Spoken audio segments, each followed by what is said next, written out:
Chapitre 2. Le bilan radiatif terrestre. Ce chapitre s'intègre à la partie 2, le Soleil, notre source d'énergie. Le rayonnement solaire, issu des réactions nucléaires qui se déroulent dans son noyau, est la principale source d'énergie reçue par la Terre.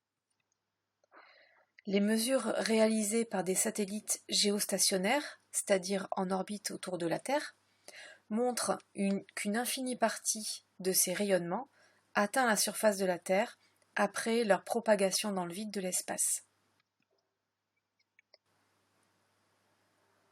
Les interactions entre l'atmosphère et le rayonnement solaire, ou avec les continents et les océans, permettent de comprendre les modifications climatiques de notre planète. Le bilan radiatif terrestre correspond à la différence des puissances des rayonnements solaires et terrestres mis en jeu et joue donc sur la température moyenne à la surface de la Terre. Voyons dans un grand temps ce que devient le rayonnement solaire absorbé à la surface de la Terre. Lorsqu'il parvient au niveau de l'atmosphère, ici, le rayonnement solaire incident va être réfléchi par diffusion vers l'espace. Il peut également être transmis jusqu'à la Terre et une partie sera absorbée par l'atmosphère. Le reste du rayonnement qui arrive à la surface de la Terre va être réfléchi en partie vers l'espace par diffusion et absorbé pour l'autre partie par les continents et les océans, ce qui provoque leur réchauffement. Comme tout corps chauffé, la Terre va réfléchir une partie du rayonnement solaire sous forme d'un rayonnement électromagnétique grâce à la loi de Wien. On peut alors estimer la longueur d'onde de ce rayonnement, ici, à 1 10 puissance -5 mètres, et cette longueur d'onde se trouve ici dans le rayonnement infrarouge. Voyons dans un deuxième paragraphe le rôle de l'atmosphère dans l'effet de serre. L'atmosphère terrestre est structurée en plusieurs couches déterminées en fonction de leur composition chimique et de leurs propriétés physiques.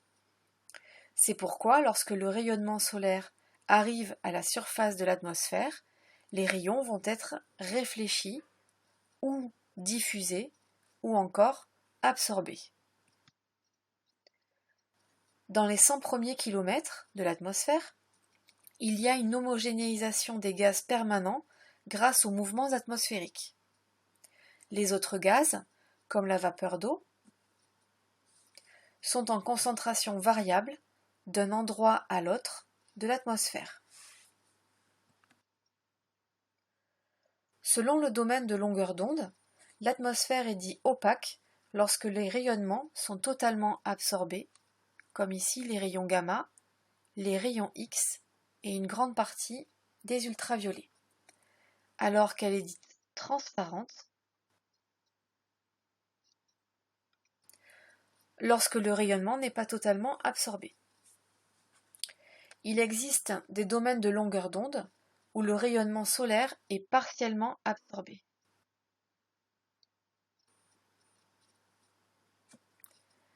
Ainsi, les rayonnements les plus dangereux pour la vie sur Terre, comme les rayons gamma, les rayons X et les UVC principalement, sont absorbés grâce à certains gaz comme l'ozone. Certains gaz de l'atmosphère absorbent donc une très grande partie du rayonnement infrarouge terrestre. Ce sont les gaz à effet de serre.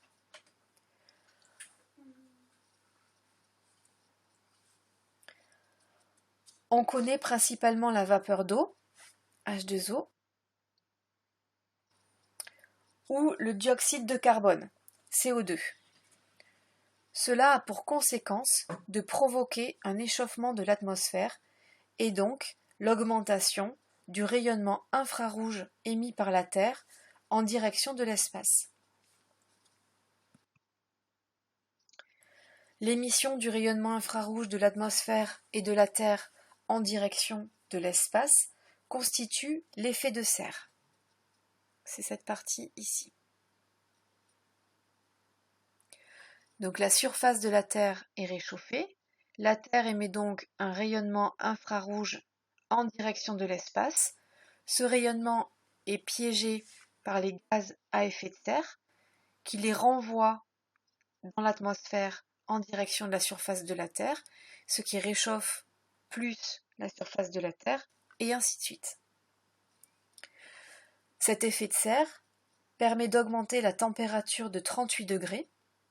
Cela permet donc d'obtenir une température réelle d'environ 15 degrés Celsius, au lieu des moins 22 degrés Celsius théoriques, basés sur la distance entre la Terre et le Soleil. Un deuxième phénomène est l'albédo terrestre moyen. Une fraction du rayonnement solaire qui atteint la surface de la Terre est directement réfléchie vers l'espace. Une fraction est également réfléchie à la surface de l'atmosphère. C'est ce qu'on appelle l'albédo. L'albédo varie entre 0 et 1. Il est d'autant plus élevé que la surface est réfléchissante. Par exemple, des surfaces sombres comme les océans ou les forêts réfléchissent peu la lumière. Elles ont donc un albédo faible.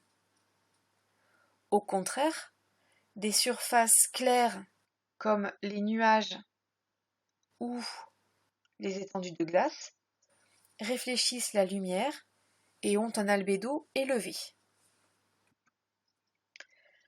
L'albédo terrestre moyen est égal au rapport entre la puissance du rayonnement solaire diffusé vers l'espace et la puissance reçue par la Terre.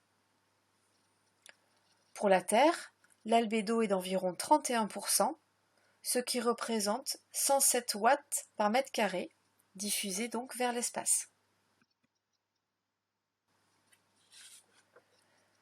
Si l'albédo diminue, ce qui est le cas lorsque la banquise fond et laisse place à un océan, la partie du rayonnement solaire diffusé par la surface terrestre va donc diminuer au profit d'un rayonnement absorbé par la surface, ce qui entraînera une élévation de sa température. Donc l'albédo est aussi un facteur du changement climatique. Enfin, voyons le bilan radiatif terrestre. Si on dresse donc ce bilan radiatif terrestre en faisant la différence entre l'énergie reçue par la Terre depuis le Soleil et les énergies réémises, donc l'albédo et le rayonnement infrarouge terrestre, cette différence, sur une courte période, est nulle. On dit que le bilan radiatif est à l'équilibre, ce qui permet de maintenir une température moyenne constante. Cependant, les paramètres peuvent varier. Par exemple, une variation de l'activité solaire, comme elle s'est déjà produite au cours du temps, ou alors une modification de l'intensité de l'effet de serre ou encore de l'albédo, vont donc impacter ce bilan radiatif terrestre et peuvent donc conduire à une variation de la température moyenne. On dit que le bilan radiatif terrestre est en équilibre dynamique. Il est donc susceptible de varier lorsque un de ces paramètres varie.